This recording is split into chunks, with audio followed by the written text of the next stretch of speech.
this is Lisa with Holland Designs Crochet. Today I'm going to show you how to make these beautiful motifs, and I'm using an H hook and a worsted weight, medium worsted weight yarn to make these. So they measure approximately 6.5 inches wide, and it's a join as you go pattern, so they're automatically joined on the last round of the second square you make. So the first one you obviously finish it, the second one join as you go. So I'll show you how to do these. The yarn I'm using is this Granny Square all-in-one yarn from Red Heart. This color is Black Hyper Violet. So this is the actual yarn. So maybe you've seen this particular yarn brand and skein around. So this is the Granny Square all-in-one yarn. So the intention is that the color changes happen automatically, and it should be spaced properly so that you can make granny squares without having to fasten off and not having to weave in a lot of ends. So that's kind of a nice idea, but I wanted to design a different type of motif, something other than a granny square, just to give you another option of what you could make using this type of yarn if you happen to have it on hand or in your stash. So let's get started with this, and I'll show you how we make these beautiful motifs. So to begin, you're going to simply make a magic ring. Insert your hook into the ring, pull up a loop, chain 1, and do 6 single crochets into that ring.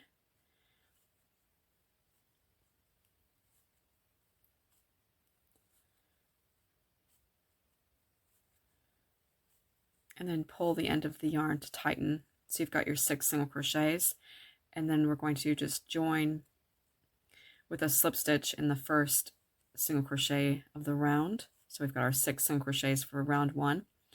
Now, because we are using a yarn that is automatically changing colors, we're going to want to use up that yarn and complete round 2, and then be ready to start with the new color. So that may take a little bit of an adjustment for the gauge. So here we're going to this like dark pink color. So you may have to adjust your tension slightly depending on how tightly you crochet. So I would think my tension is sort of an average gauge. I'm not crocheting too tightly and not too loosely.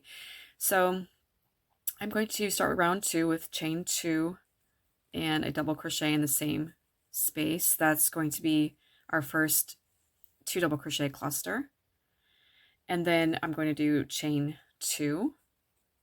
And then I'm going to work my 2 double crochet cluster in the next single crochet. So yarn over, insert my hook, yarn over, pull up a loop, yarn over, pull through 2, and repeat that process. Yarn over, insert in the same space, yarn over, pull up a loop, yarn over, pull through 2, and yarn over and pull through everything. So that's my second 2 double crochet cluster stitch. And then chain 2 and repeat that all the way around, working those cluster stitches. And you'll have to see as you get closer to the end of the round how much yarn you have left. So when I was making mine, there were times where I had to pull out a few stitches and adjust my tension and re-stitch those, either tightening up slightly or loosening my gauge. So it will be a little bit of trial and error and hopefully not too frustrating, but it's just the way this yarn is designed. So here's a good example. So I'm almost done with my round, but you can see my color changes about to happen, and I don't want it to happen quite yet. So if I were to continue, I'd have a little bit of a pink happening there before I joined, and I don't want that. So all that means is I need to pull out a few stitches and just intentionally tighten up my gauge. Hold my hook and pull slightly more tightly. So make sure that I'm not too loose when I'm doing my stitches.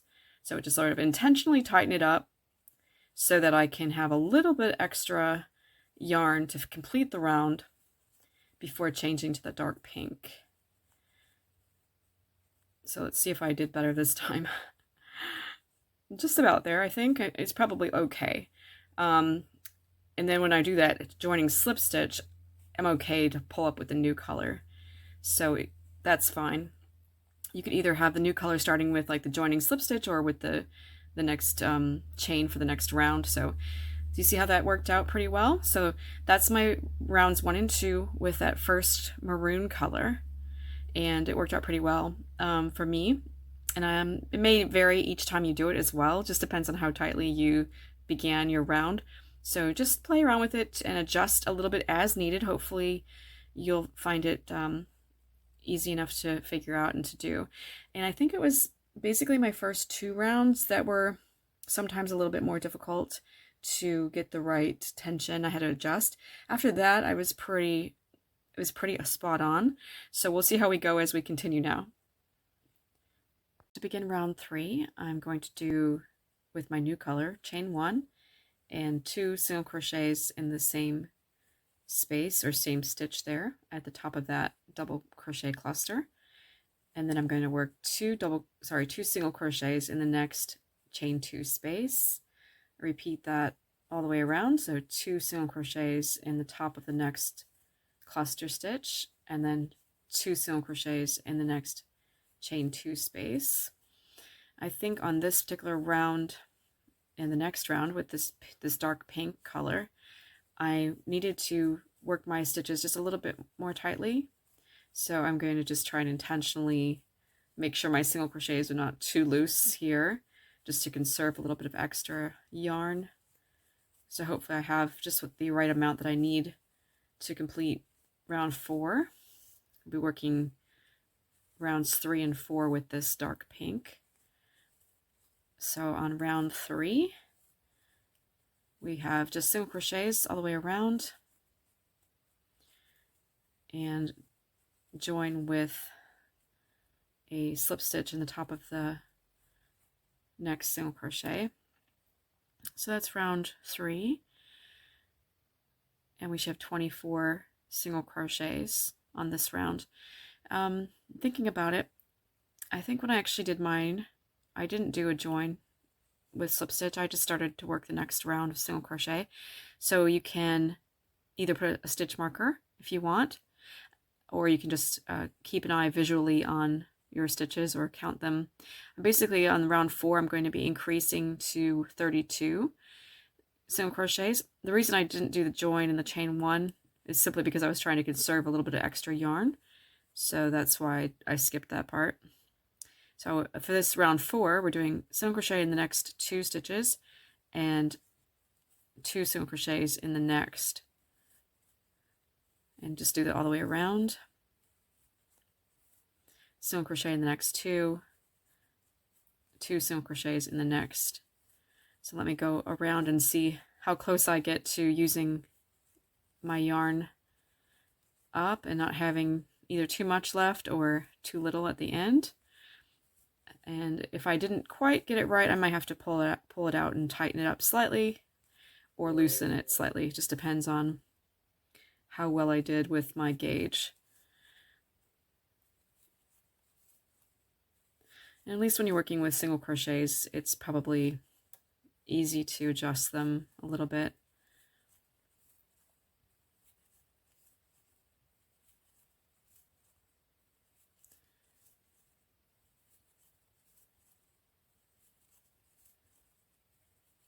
So you can see I'm coming close to the new color. I may have just the right amount. We will see. It's a little bit of, I guess they say yarn chicken, isn't it? When you have to use up your yarn perfectly. See, so I think I'm just, I would say I've just missed it, right? So I'm just going to pull out a few stitches and just tighten it up a little. Just try and get it perfect. So just tighten up slightly. Just hold my hook a little bit more tightly and pull the yarn a bit more so that my stitches are a little bit tighter. So I've got my last 2 here and just about perfect, I think. And then I think I'm going to then join with a slip stitch there. So I'm basically onto my new color now. So that did actually work out pretty well. So that's rounds 3 and 4. Hopefully it is as easy for you to achieve that. Okay, so we've got the first 2 colors used up. We've done rounds 1, 2, 3, and 4, and we're on to round 5. So we're just going to be using this violet color. So start with a chain 2 and a double crochet in the same space again for our first 2 double crochet cluster. Do a chain 3, skip 1 single crochet, and do another 2 double crochet cluster in the next single crochet. Chain 3, skip 1, 2 double crochet cluster in the next single crochet. So we'll repeat that all the way around, and we'll see how we do with our yardage. I think when I did this the 2 previous times, it was pretty good and pretty easy to do, but again, may need to adjust just slightly. So when we get done with this round, we'll have 16 of these 2 double crochet clusters and 16 chain 3 spaces.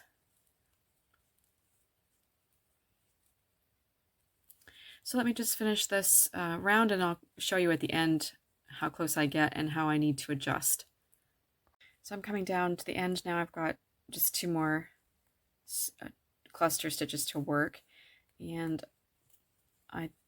when I was working this, I thought I needed to tighten up just slightly near the end of my round, just to make sure I had just enough. I think I was slightly short as I was working my last few chains.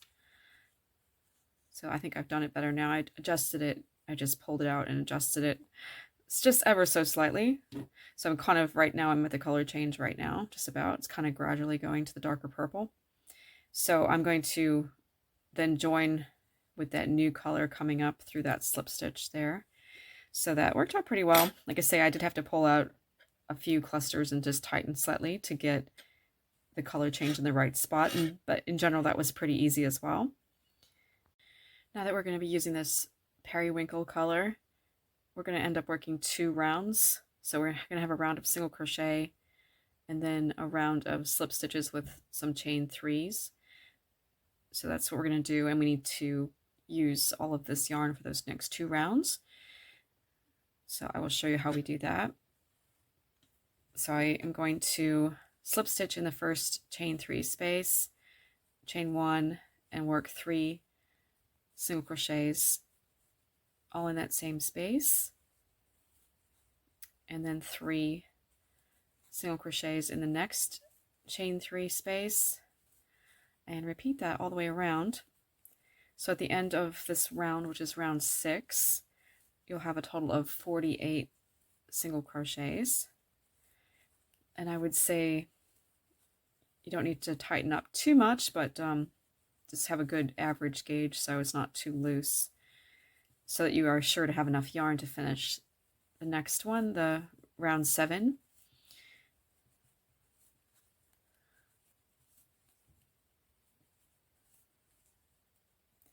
So we've got a nice circle going on at this point, and it'll still be a circle on round 7, and then the square will turn into, sorry, it will become a square on rounds 8 and 9. The final 2 rounds, which are done in black, it will actually turn into a square.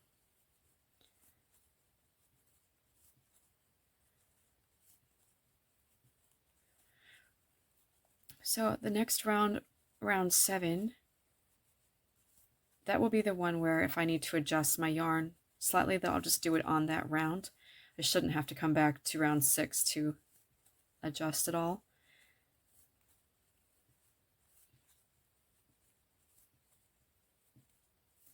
So this is the end of round 6, and I'm going to join with a slip stitch in the first single crochet of the round, and I'll show you how to start round 7.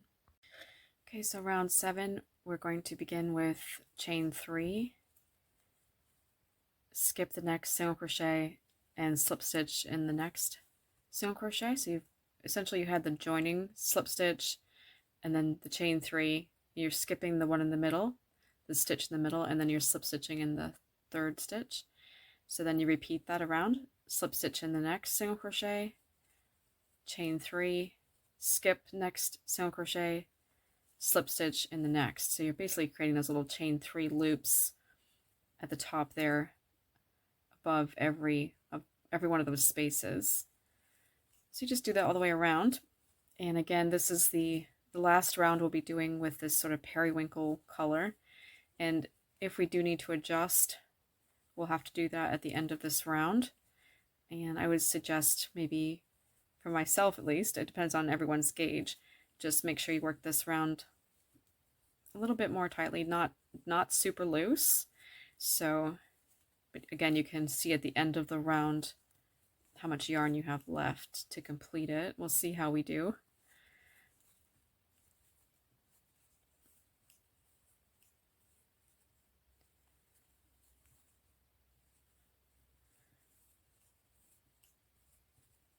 So at the end of round 7, we'll just have all these chain 3 loops to work into for round 8, which will be in the black. So I did find for myself with rounds 8 and 9 in the black, the final color, they were a little bit easier. I found I had a little bit of extra black at the end. It may depend also though on whether you're just creating your first square or whether you're trying to join it to an adjacent square. So it may just take a little bit extra yardage if you're doing a joining square. So again, with the black, you can also try and tighten up a little bit if you need to, or adjust if you need to. So how are we doing here? Let's see. We're almost near the end of our round. We might need to leave and loosen slightly. We'll see how we do. So at the end of the round, I would just join, potentially just join with a slip stitch at the base of that first chain. Looks like I had a little bit extra. So you can see I've got a little bit extra yarn, so I do need to pull it out and maybe pull out half the round even and just re-stitch it. So I won't show you that, but basically I'm just going to loosen up my chains and do a little bit better job just making them a little bit looser so I can use up the rest of that yarn that I had. So you can see I'm just being a bit more relaxed when I'm doing my chains, just not as tight. So I will finish this round and come back and show you then how to start round 8. Okay, so I'm at the end of round 7. I was able to adjust and loosen up my chains. So I've got that much purple left at the end of my round, but that's actually perfect because to begin round 8, I'm going to be moving my hook with a slip stitch in the first chain 3 space. So I just do that and use up the rest of that purple. And then I'm going to do a chain 1 with the black. And in this first chain 3 space, I'm going to do a single crochet. Then I'm going to do chain 3 and single crochet in the next chain 3 space. Again, chain 3, single crochet in the next chain 3 space, chain 3. So now I've got my 3 single crochets there along the side. I'm going to create a corner by doing double crochet, chain 2 for the corner, and double crochet in the same space. That's sort of like a V-stitch. So it's going to create my first corner. Then I'm going to do again chain 3 and single crochet in the next chain 3 loop as I'm working along side 2 now of the square. So I'm creating a square here. So it's chain 3s and a single crochet in the next chain 3 loop. So I do that a total of 3 times with 3 single crochets across the side of the square. Then again chain 3, and then I'm going to work my second corner here with the double crochet, chain 2, and double crochet all in the same space here. So you can see I've got basically 2 corners there. And just repeat that all the way around the rest of the square, the remaining 2 sides. So again, this is round 8 of the pattern, and round 9 is the final round that we'll be working. So we're on to our last color, which is the black. And this is our 3rd corner here.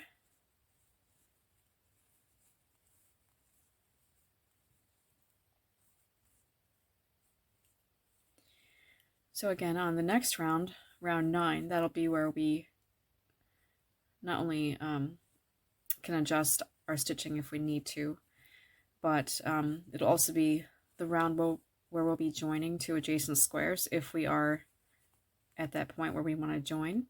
So obviously your first square, you'll just finish it completely and set it aside while you make the other squares, or the second square.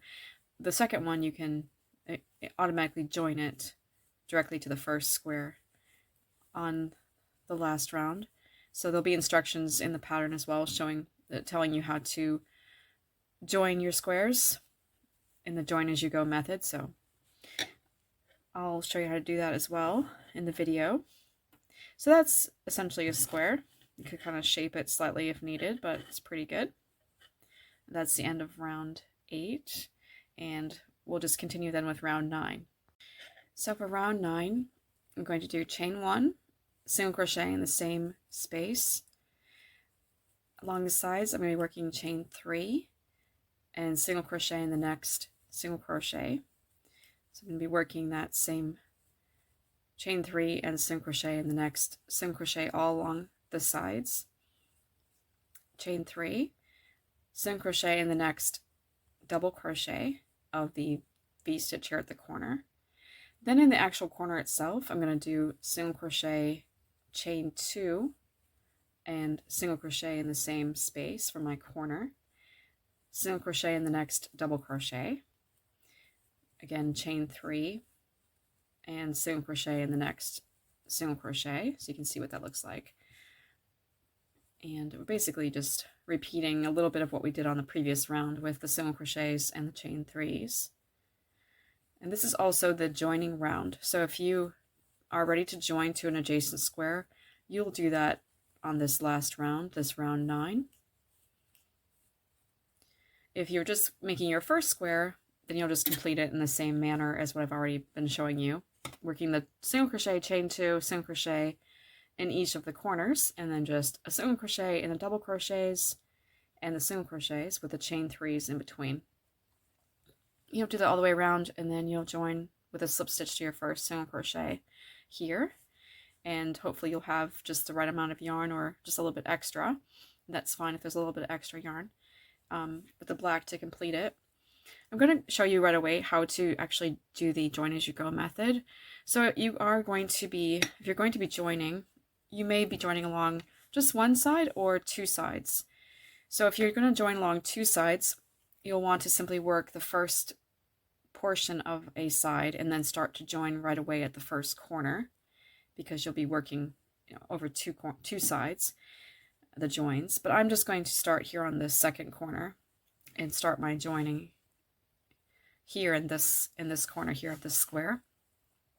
So what we'll do for the joining, basically the joining corner, we're just going to single crochet into that corner and then work a chain 1, a slip stitch in the adjacent corner, another chain 1, and then single crochet back into that corner.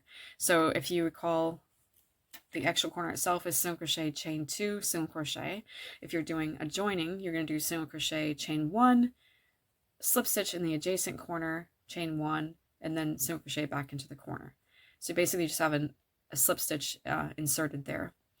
Then we're going to work a single crochet in the next double crochet, and then across the chain 3 loops we're going to join. We're going to do a chain 1, slip stitch in the adjacent chain 3 loop, another chain 1, and then single crochet in the next single crochet on our square.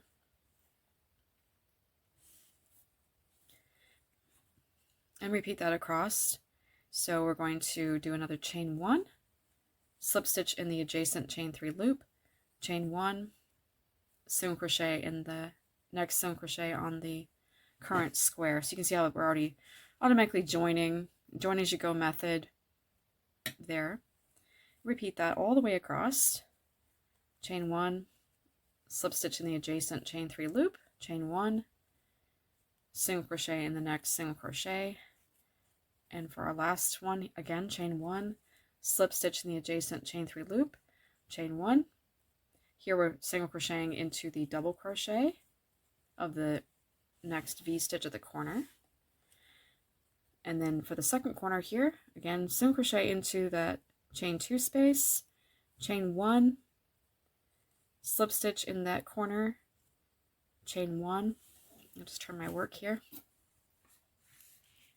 And then complete that corner with our single crochet in that chain 2 space. So we've got that entire side joined now. Now we just need to have enough of the black to finish the rest of the square. So again, we can adjust and tighten up a little bit if we need to, but we'll see. Single crochet, chain 3, single crochet, chain 3, complete this fourth side, single crochet in the double crochet, single crochet in that chain 2 space, chain 2 for our fourth corner here, single crochet, another single crochet there, and then the last chain 3, join with a slip stitch to the first single crochet. So we've got a completely finished square, and look at that, we did really good this time. Basically we're right on to the purple here, starting here. So I could actually go back and tighten it up slightly, which I might do, just because I might want to trim it really close, but I still want to have enough of a tail to weave it in later, so I might just go back and redo that just so I can cut it a little bit closer.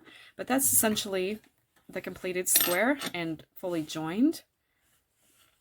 And if obviously for some reason you don't want to do join as you go, you can also do joining it with a whip stitch or some other joining technique that you like. But that's essentially how we create these really pretty motifs using this granny square yarn. I thought I'd just give you a look now at the blanket after I've completed a few more squares. You can see I've got a total of 9 motifs finished and joined together. When you do come to a place where you've got 4 corners meeting and you're doing the joining round, feel free to work an additional slip stitch into another adjacent corner, so you have more than one adjacent corner to work into, and just feel free to work an additional slip stitch to ensure there's no gaps and you have it neatly joined there. You don't want any holes in between your squares. After you've finished your blanket and all your motifs have been joined together, obviously you can make this to any size that you'd like. I would suggest definitely doing an edging, so you could either work, a single crochet edging all around 4 sides to give you a nice foundation, and then perhaps work, some ribbing, whatever kind of edging you'd like to do. You do have these chain 3 loops, so you could obviously work into those as well if you wanted to, maybe. Whatever kind of edging you'd like, but definitely would look lovely with a nice structured finished edge. I always love to do ribbing, so that would really give it a nice look. And again, you can see I've got 9 squares made so far, and I did weigh my skein. I believe I have about 100 grams left here. The manufacturer's information that I saw on Ravelry suggested that each of these skeins may create about 14 squares. I may have enough for 16, I'm not quite sure. Once I finish this, I'll know. But just estimate potentially 14 motifs per one of these skeins if you're using this particular brand of yarn. And again, this was the black black hyperviolet color that I'm using here. So I hope you do enjoy this new design. I have come up with a name for it. So it is going to be called the Ulterior Motif Afghan. And so it's like a ulterior motive, but it's ulterior motif. It's a hidden motif that we found that we weren't expecting when we were looking at granny square yarn. We found we could create something a little bit different.